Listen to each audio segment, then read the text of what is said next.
লম্বা লম্বা দাড়ি টুপি পরে ঠিক, আগের কাতারে যে নামাজ পড়ে, মানুষের বড় বড় জ্ঞান দেয়, বিচার আচার করে, বড় বড় দান করে, কিন্তু মাও যে প্যারালাইসিস পড়ে আছে, আর মুখ ধোয় না, আর ময়লা পরিষ্কার করে না, মায়ের কাছে যায় না, উন্নয়ন করে কি হবে? কথা পায় না। তুমি অকদ রব্বুকা মানলে, রবের গোলামি মানলে ঠিক, কিন্তু ইল্লা ইয়াহু ওটাও যে এরকম হুকুম, এটাও তো একই রকম হুকুম। তুমি এক হুকুম মানলে আর এক হুকুম মানলে না, তা আল্লাহ কয় তোর মতো সুবিধা পেতে আমার ঠেকা নাই। বাংলাদেশের মুসলমান করে আল্লাহ নাফরমান, বিপদে পইরা কয় আল্লাহ আমরা তোমার এই মানি। আল্লাহ কয় তুই কয় নম্বরের চিটার, আমি আল্লাহ ভালো করে জানি। বিপদে বলে কয় আল্লাহ সত্যি কথা, আমি এর গুনাহ করবো না, মাফ করে দাও। আবার যখন সুবিধা বাজে ওটা আগে করে, কথা বল ঠিক? ইচ্ছা কইতেছি না, কিন্তু কোরআন থেকে কইতেছি না, কিন্তু বুঝানোর জন্য একটু আইরে বেরিয়ে যাওয়া লাগে। কথা ঠিক কিনা? রাগ করতেছে? দরদির মুসলমান আল্লাহর বান্দারা গভীর মনোযোগ দিয়ে দেন, কেউ ঘাড় ঘোরাবেন না, এদিক ওদিক তাকাবেন না। আমলের নিয়তে শোনেন, নিয়তে শোনেন, এর সাথে শোনেন। আল্লাহ রব্বুল আলামিন ডাক দিয়ে কয় বান্দা আমি আল্লাহর গোলামি করবে, আমি আল্লাহ ছাড়া অন্য কারো গোলামি করো না। একমাত্র তোমার মা বাবার খেদমত করো তোমার হায়াতের জিন্দেগিতে।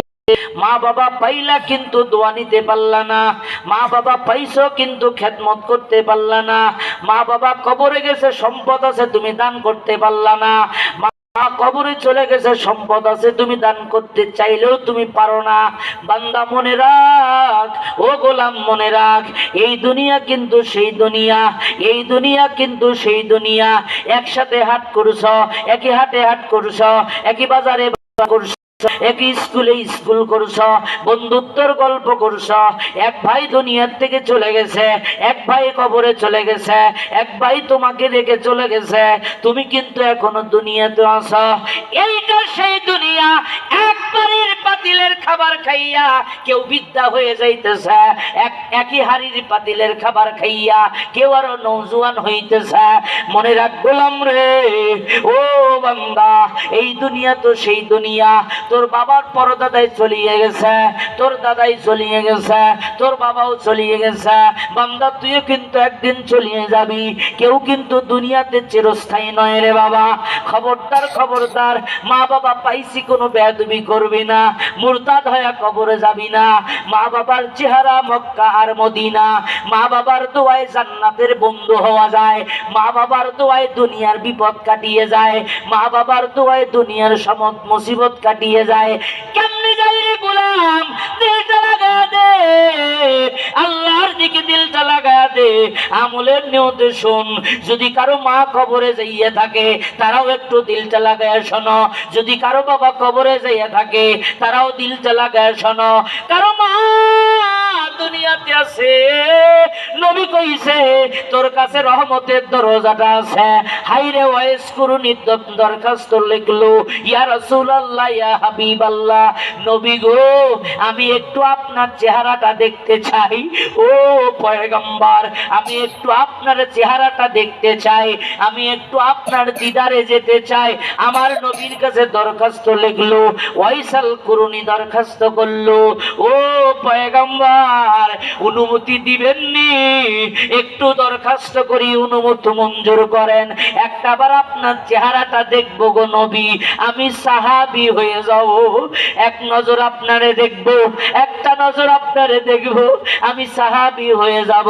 কিন্তু ও পয়গম্বর, আমার ঘরের ভিতরে মা তো অসুস্থ, এই মাকে রেখে কেমনে করে যাই গো পয়গম্বর? আপনি যদি অনুমতি দেন, ওগো সরকার, আপনি যদি অনুমতি দেন, আমি আপনার দিদারে আসতে চাই গো নবী। আল্লাহর পয়গম্বর উল্টো পত্র লিখে দিল, রে ওয়াইস কুরুনি, আমাকে দেখলে তুমি আমাকে দেখলে, আমাকে দেখলে আমার মহাব্বতের সাহাবী হবা, কিন্তু আল্লাহরে পাইবা না। তুমি যার খেদমত করতেছ, তুমি যার জন্য ওয়াইসের দুনিয়ায় পড়ে আছ, ওই শাখায় ওই ওই মায়ের খেদমত ওয়াইস কুরুনি যদি তুমি করতে পারো, তাহলে আমি নবী কেউ পাইবা, আমার আল্লাহ কেউ পাইবা। আরো জোরে কোন সুবহান। ও মুসলমান দিল জ্বালা দেন, আল্লাহর নবী ডাক দিয়ে কয় রে ওয়াইস করনি, আমাকে যদি তুমি দেখো সাহাবী হবা, আল্লাহরে পাইবা না, কিন্তু মায়ের খেদমত যদি তুমি করো আল্লাহরে পাইবা, আমি নবীকেও পাইয়া যাবা। কারণ মা আসমান আর জমিনের মাঝখানে, আল্লাহ এবং আমি নবীর মাঝখানে এমন একজনকে আল্লাহ পাক রাখছে রে, সেইটাই হলো তোমার মা। ওই মায়ের খেদমত যদি তুমি করো আমার আল্লাহর দিদার তুমি পাবা, আর আল্লাহর দিদার যদি তুমি পেয়ে থাকো ওয়াইস করুনি আমি নিজে তোমার দিদারে যাব। সুবহানাল্লাহ। তার মানে বোঝা গেল নবীর দেখার চাইতেও মায়ের খেদমত করা জরুরি। কথা কয় না ঠিক না বেঠি? মুসলমান দিলটা লাগালে আল্লাহর নবী সাল্লাল্লাহু আলাইহি ওয়াসাল্লাম সাহাবী ওমরকে ডাক দেয়, আবু বকরকে ডাক দেয়, এ আবু বকর, ওমর শোনো, ওমর শোনো, একদিন এই রকম হায়াত কাটিয়ে যাবে, আমি নবী যখন পর্দা নিব, ওয়াইস করুনির মা যখন দুনিয়ার থেকে চলে যাবে, ওয়াইস করুনির মা কবরে চলে গেলে ওয়াইস করুনি আর তার দেশে থাকতে পারবে না। নবী দেখার প্রেম বিরহ জ্বালায় সে নবীর প্রেমে পাগল হয়ে ছুটিয়ে চলিয়ে আসবে। ও মোর শুনে নাও, যখন ওয়াইস করুনি আমার রওজার কিনারায় আসিয়া আমি নবীর মহব্বতে পাগল হইয়া আমি নবীর না দেখার বিরহ যন্ত্রণায় আমার রওজার কিনারায় এসে ওয়াইস করুনি কান্দিবে, ওই সময় ওয়াইস করুনিকে সান্ত্বনা দেবার জন্য আমি নবীর পরনের জুব্বাটা দিলাম, আমার ওয়াইস করুনিকে দিয়ে দিবা। আল্লাহ আল্লাহ। আমার নবী নজদিক ওমর ওয়াইস করুনির মা যখন থাকবে না আর কাশি শিকল দিয়ে ওয়াইস করুনিকে তার দেশের লোক আটকাইতে পারবে না, আমি নবী থাকবো না, আমি নবীর দেখার প্রেম বিরহ জ্বালায় যখন ওয়াইস করুনি মদিনা আসবে রে, ওয়াইস করুনি আমার রওজার কিনারার গিলাপ ধরিয়া কান্দিবে, আমি নবীকে না দেখার যন্ত্রণায় কান্দিবে। ও মোর, ওই সময় আমার পরনের জুব্বাটা তুমি ওয়াইস করুনিকে দিও, আর বইলো আমার উম্মতের জন্য যেন ওয়াইস করুনি দোয়া করে।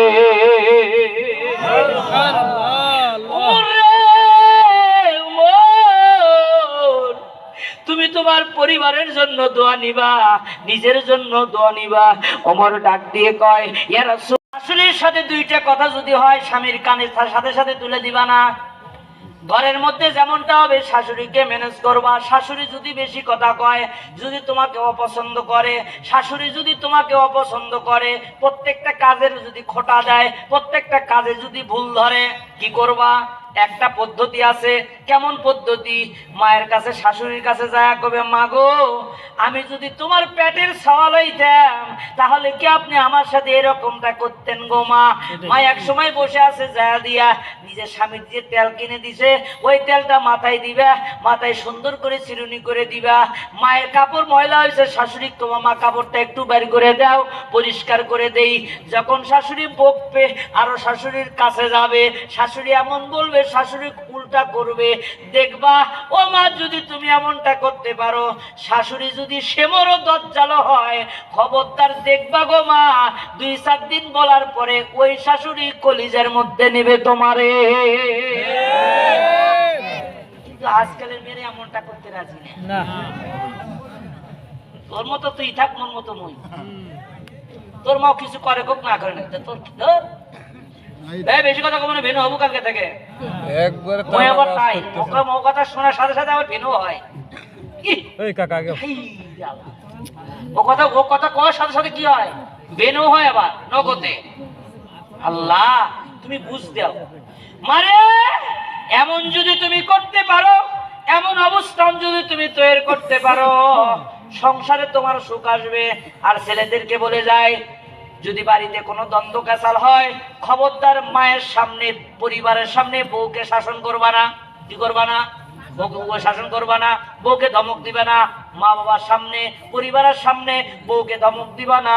আড়ালে নির্জনে একাকিত্ব বউকে মাথার উপরে হাত দিয়া বউয়ের সমস্ত কাজকে স্বীকৃতি দিয়া বউকে সুন্দর করে বুঝিয়া বলবা, বউ তোমার প্রত্যেকটা কাজে আমি সন্তুষ্ট, তোমার প্রত্যেকটা ব্যবহারে আমি সন্তুষ্ট, কিন্তু বউ এই কাজগুলো যদি না করো তাহলে আমি আরো বেশি খুশি হব।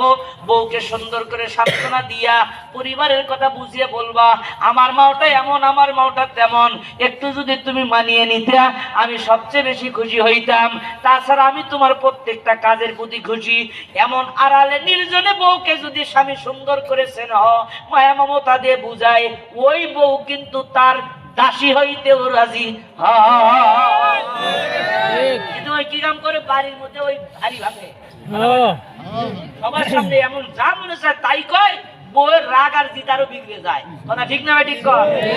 বউ হলো বউয়ের জায়গাত, মা হলো মায়ের জায়গাত। কেউ কারোর সামনে অপমান অপদস্থ করবা না। বউকে সুন্দর করে বুঝাবা, মাকে সুন্দর করে বুঝাবা, ও মা ও তো পরার বাড়ি থেকে আসছে, তোমার পেটের তো মেয়ে না, পরার মেয়ে একটু এদিক সেদিক হতেই পারে, মা গো একটু মাইনে নিও। মাকে বুঝাইলে একরকম, বউকে বুঝাইলে একরকম। ফেতনা কি হবে? কাজে কি হবে? এখনকার বর্তমান এমন নাই। এই জন্য ঘরের মধ্যে অশান্তি, সংসারে অশান্তি, 6 মাস যাতে না যাইতে সারাসারি। ঠিক না বেটে? জোরে কোন ঠিক না বেটে? আজকে চলবো চলবো বোঝা যায় কতক্ষণ চলবো? পর্যন্ত। হ্যাঁ এই কোরআনের তাফসীর চলবে সূর্য যত দিন জ্বলবে। সবাই কোন ঠিক কিনা? এই কোরআনের তাফসীর চলবে সূর্য যত দিন জ্বলবে। যতদিন আছে এই দেহে প্রাণ, যতদিন আছে এই দেহে প্রাণ, আমরা গেয়ে যাব ইসলামের গান।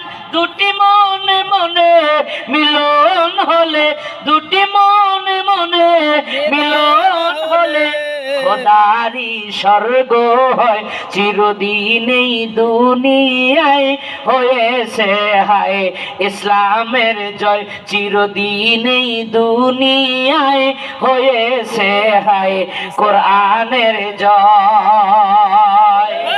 ধরে ধরে বলে কথা ঠিক না মাঠে? যুগে যুগে দিনের কারণে, যুগে যুগে দিনের কারণে মরণের কেউ করেনি ভয়। কোরআনের কথা বলতে গিয়ে মরণের কি কেউ ভয় করেছে? আল্লাহ বলে ইসমিরু অসাবিরু অরাবিতু, সবুর করো, ধৈর্য ধারণ করো, মুসাবারা করো, ধৈর্যের উপরে অটল থাকো, বিজয় তোমাদের হবে। আওয়াজ করে কথা বলেন ঠিক না বেঠে? সত্য কথা বলতে গেলে যেতে হবে কারাগারে, এই আতঙ্ক আজি বাংলার ঘরে ঘরে। এই হরিনাথপুরে মুসলমান, কথা ঠিক না বেটি? আওয়াজ দেন। যারা বাইরে পট্টিতে দোকান পট্টিতে ওরা মনে করতেছে ঢাকার বক্তা একলাই বক বক করতেছে, শ্রোতা মনে নাই? একটু জানানো দরকার আছে না? জোরে আছে? দুইটা হাত তুলে টান টান করে তোলেন, 2 হাত তোলেন, যার হাত আছে তাই তোলেন, যার হাত নেই তার দরকার নাই, টান টান করে তোলেন।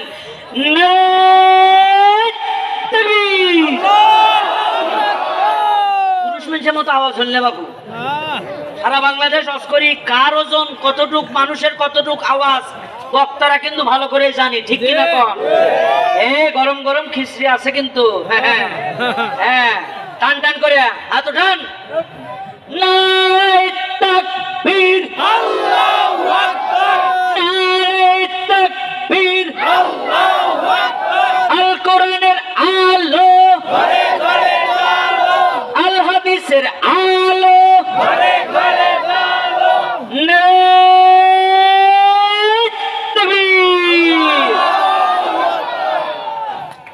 বোঝা গেল? আর 10 মিনিট পরে গেটে লোক দাঁড় করাইবে। সারা ঘন্টা ওয়াজ করিয়া বসে থেকে আর ওয়াজ শুনলো, আর ওরা বাইরে থেকে খিচড়ি খাবে। 10 মিনিট সময় দিলাম, 10 মিনিটের মধ্যে যারা প্যান্ডেলে ঢুকবো তারাই খিচড়ি পাবো ইনশাআল্লাহ। পোলাপান রাজি আছো? এতে গ্রামবাসী রাগ হলে হোক গে, যারা প্যান্ডেলের মধ্যে ঢুকে ওয়াজ শুনে খিচড়ি খাওয়া লাগবে। জি বাইরে তুমি আড্ডা দিয়ে খাওয়ার সময় এসে বসে খাইয়া চলে হবে না। তোমার খাওয়ালো হাই রে। হ্যাঁ তুমি ওয়াজ না শুনে খালি খিচড়ি খাওয়া ধান্দা করো। এই 10 মিনিট, হ্যাঁ না আর 5 মিনিট, 15 মিনিট।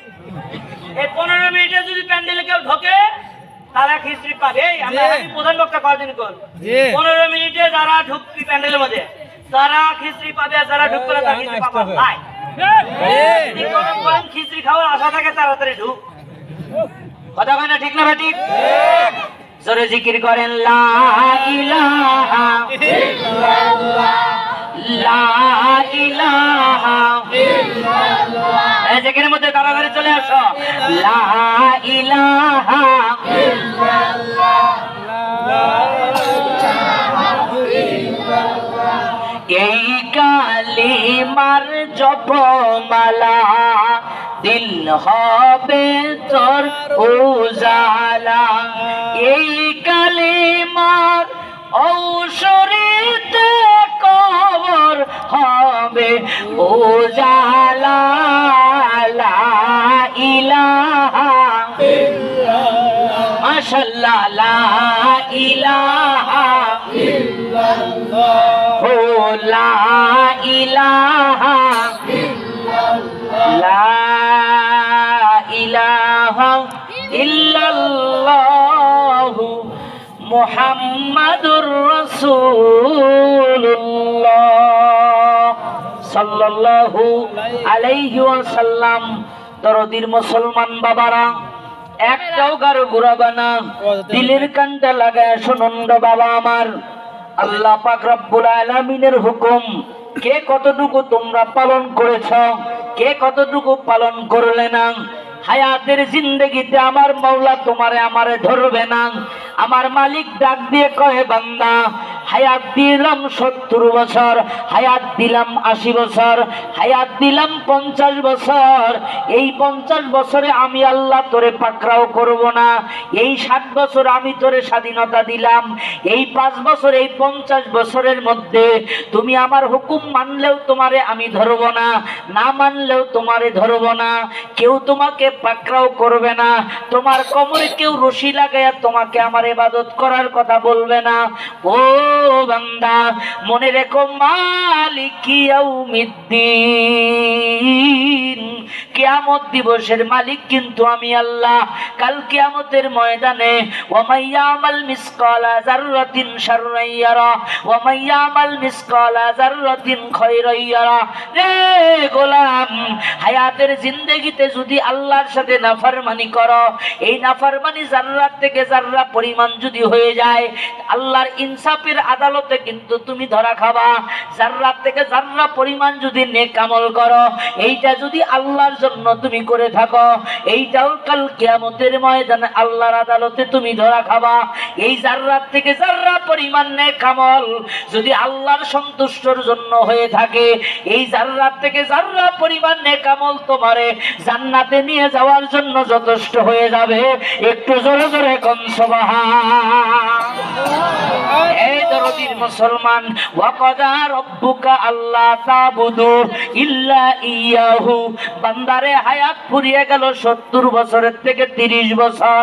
দেখতে দেখতে মাথার চুলগুলো সাদা কালোর থেকে সাদা হয়ে গেল। দেখতে দেখতে তোমার দাড়িগুলো সুন্দর কালোর থেকে সাদা হয়ে গেল। দেখতে দেখতে তুমি নানা দাদা হয়ে গেলা।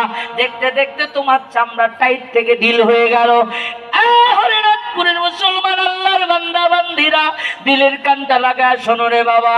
দেখতে দেখতে তোমার আয়ু কিন্তু ফুরিয়ে যাওয়ার পথে। এখন পর্যন্ত তুমি মাওলার গোলামি করতে পারলা না। ওয়াকাদা রব্বুকা আল্লা তাবুদু ইল্লা ইয়াহু, পরিপূর্ণ কোনটাই করতে পারলা না। কবি বলেন, ওহি হাম সব মুসাফির হায় কবর আখির ঠিকানা रवाना, कोई आगे रवाना है कोई पीछे रवाना, कोई आगे रवाना है कोई पीछे रवाना। গোলাম রে, মায়ের কবরে মায়ের গর্ভ থেকে দুনিয়াতে আসার সিরিয়াল আছে, কিন্তু মালিকের দরবারে যাওয়ার কোনো সিরিয়াল নাই। আওয়াজ করে বলেন কথা ঠিক না বেঠিক? মুসলমান আল্লাহর গোলামেরা, মায়ের গর্ভ থেকে বড় ভাই আসে, ছোট ভাই আছে, মেজো ভাই আছে, সেজো ভাই আছে, একের পরে এক দুনিয়াতে সিরিয়াল হয়ে আসে, কিন্তু মালিকের দরবারে যাওয়ার কোনো সিরিয়াল নাই। বাবার কান্দে সন্তানের লাশ, সন্তানের কাঁধে কিন্তু বাবার লাশ। কথা বলো ঠিক না বেঠিক? ও দরদির মুসলমান বাবারা, দিলটা একটু নরম করিয়ে দাও না রে গোলাম বাবা, আল্লাহর গোলামেরা দিলটা নরম করিয়ে দাও। হায়রে, হায়াতের জিন্দগি যখন ফুরিয়ে যাবে, মৃত্যুর ঘন্টা যখন বাজিয়ে যাবে, অমুক মসজিদের এলান হয়ে গেল, হরিনাথপুর বালুদিয়ারের অমুক লোক দুনিয়াতে নাই, লক্ষ লক্ষ মানুষ জমা হয়ে যাবে, হাজার হাজার মানুষ জমা হয়ে যাবে। কেউ বাজাবে বাঁশ কাটতে, কেউ বাজাবে কাপড়ের কাপড় কিনতে, কেউ বাজাবে বড়ই পাতের গরম পানি জাল দিতে। আহারে, দুনিয়ার সবাই সবার কাজের মধ্যে ব্যস্ত থাকবে, একটা বারের জন্য কেউ ওই লাশের কাছে যাইয়া বলবে না, ও বান্দা কই গেলে রে গোলাম, ও আব্দুল মালিক কই গেলে, ও আব্দুল সত্তার কই গেলে। কেউ এমন কথা বলতে আসবে না, সবাই সবার কাজের মধ্যে ব্যস্ত থাকবে। আহারে, রাত্রিবেলা যখন কেউ মারা যায়, দেখবেন কবরস্থানে কিন্তু মশাল লাগায়। কথা ঠিক না ঠিক? আলোর ব্যবস্থা করিয়ে দেয়। মুসলমান বান্দা লাগা, দিলটা লাগাও। যখন কবরস্থানের মধ্যে মশাল লাগায়া দেয়, ওই মশালের মধ্যে দেখবেন আলো জ্বলে, অন্ধকার দূর হয়ে যায়। মানুষ যখন মানুষকে কবরের মধ্যে দাফন করে, দাফন করার পরে সবাই যখন চলিয়ে যায়, মশালের বাতিটাও কিন্তু নিয়ে যায়। কথা ঠিক না ঠিক? মশালের বাতিটাও খুলিয়ে নিয়ে যায়, তোমাকে বাঁশের ঝাড়ের জঙ্গলে ঘুমায়া রাখাইয়া ওই কবরের মধ্যে তোমারে রাখার পরে বাতিটাও যখন খুলিয়ে নিয়ে আসে, সবাই কিন্তু সবার ঘরের মধ্যে বাতি জ্বালায়, আগুন জ্বালায়, সবাই খাওয়া শুরু করে দিয়ে দেয়, সবাই ঘরের মধ্যে আগুন জ্বালায়। হরিনাথপুরের মুসলমান গোলাম, সবাই সবার বাড়ির মধ্যে বাতি জ্বলাইলো। আমার মাওলা যদি তোমার আমার কবরের মধ্যে বাতি না জ্বালায়, কেমনে করে অন্ধকার কবরের মধ্যে থাকবি রে গোলাম? একটু চিন্তা করে দেখছো, কবর কিন্তু দিনে 5 বার করে ডাক দেয়, রে গোলাম বান্দারে, আমি কিন্তু সাপ পোকামাকড় বিচ্ছুর ঘর, আমি কিন্তু সাপ পোকামাকড় বিচ্ছুর ঘর, বিষের ঔষধ নিয়ে আইস, আমি কিন্তু অন্ধকারের ঘর, আলো নিয়ে আইস, আমি কিন্তু একাকিত্বের ঘর, তুমি কিন্তু সঙ্গী নিয়ে আইস।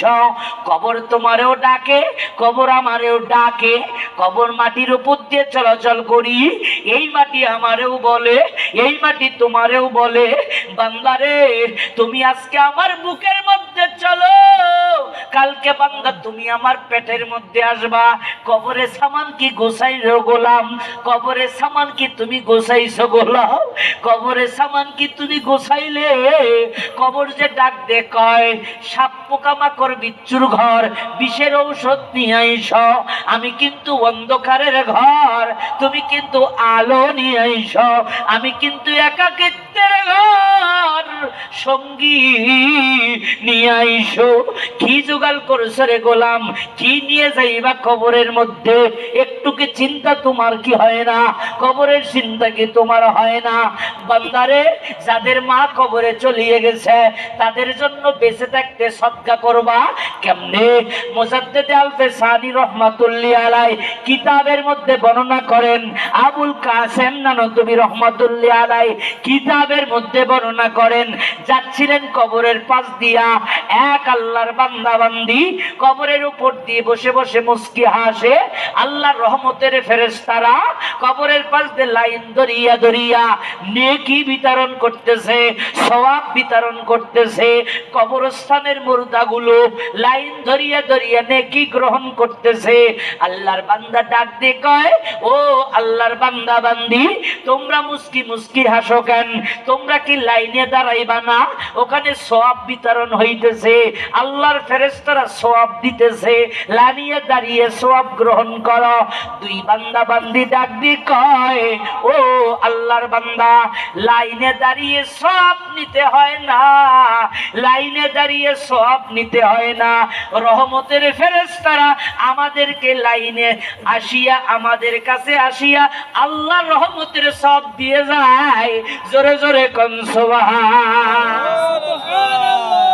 আমাদের লাইনে দাঁড়াইতে হয় না, আমাদেরকে সওয়াব দিয়ে যায়। সুবহানাল্লাহ, জোরে কোন সুবহানাল্লাহ।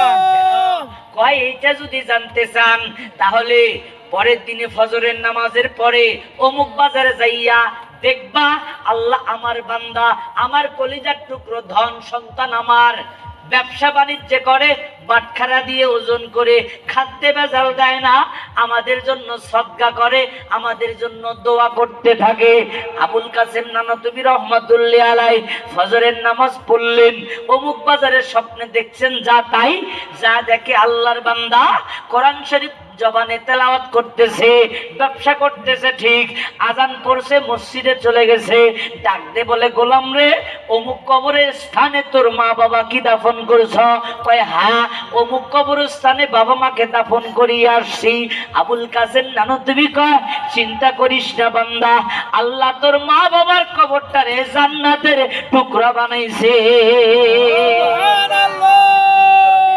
দরদির গোলাম আমার, ও দরদির মুসলমান বাইরে রে আমার, আরে কার জানো মা বাবা কবরে চলিয়ে গেছে, আরে কার জানো বাবা কবরে চলিয়ে গেছে, আরে ওই মা বাবা একটা নেকির অভাবে লাইনে দাঁড়িয়ে দাঁড়িয়ে আছে।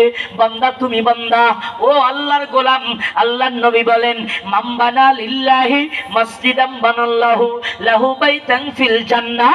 দুনিয়ার ভিতরে যদি আল্লাহর ঘরের সাথে অন্তরটা ঝুলিয়ে দিবে, আল্লাহর ঘরের সাথে মহব্বত লাগাবে, কাল কিয়ামতের ময়দানে আল্লাহ তার জন্য জান্নাতের একটা বালাখানা দান করবে। সুবহানাল্লাহ, একটু জোরে কন্যা সুবহানাল্লাহ।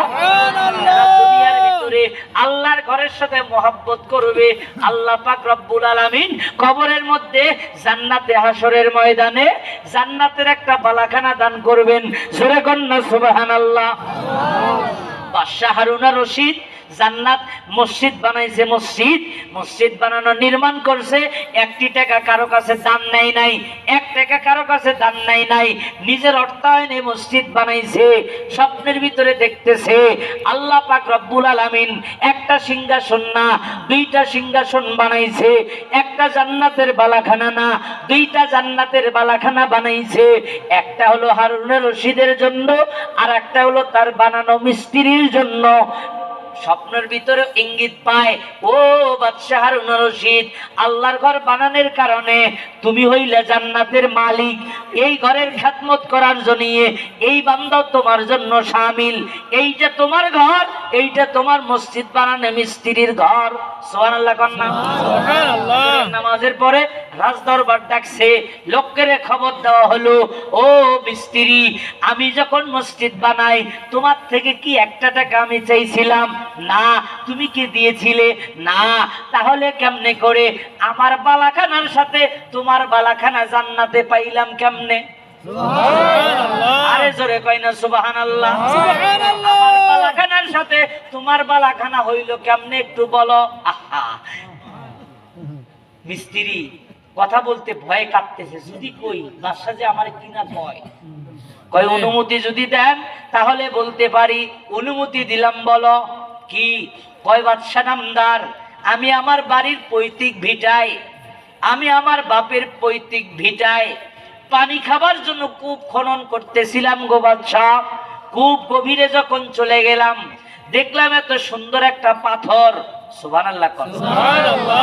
বিশাল বড় একটা পাথর দেখলাম গো ও বাদশা। রাতের অন্ধকারে একাকিত্বে নির্জনে মসজিদের বারান্দায় আসলাম, দেখলাম আপনি যেমন মসজিদের ফ্লোরের মধ্যে এমন সুন্দর মোজাইকা পাথর দিয়েছেন, আপনার মসজিদের পাথরের যেমন কালার, আমার মাটির নিচের গভীর তলদেশে যেই পাথর পাইছি সেই পাথরের কালার এক। ও বাদশা নামদার, আপনার এই পাথরের পালার মধ্যে আমি এই পাথরের চার টুকরোটা ওই পালাই রেখে দিয়া আল্লাহর কাছে কইলাম, আল্লাহ তোমার মসজিদ একা বানিয়ে দেওয়ার সাধ্য আমার নাই।